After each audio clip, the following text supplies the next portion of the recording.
Jangan dipikirkan orang, nanti peluang kita hilang. Kita tinggal duit tambang untuk kita balik pulang.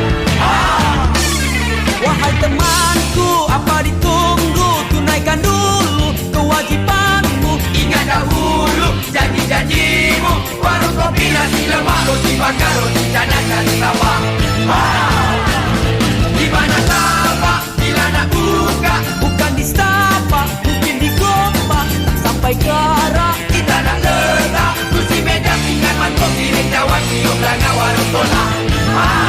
Sekarang kita dah berjaya, Kita nak buka cawan yang bulat. jaga, Cari saja pekerja, jaga warung kita. kita jumpa ibu bapa. La la la la la, dan kita berniaga.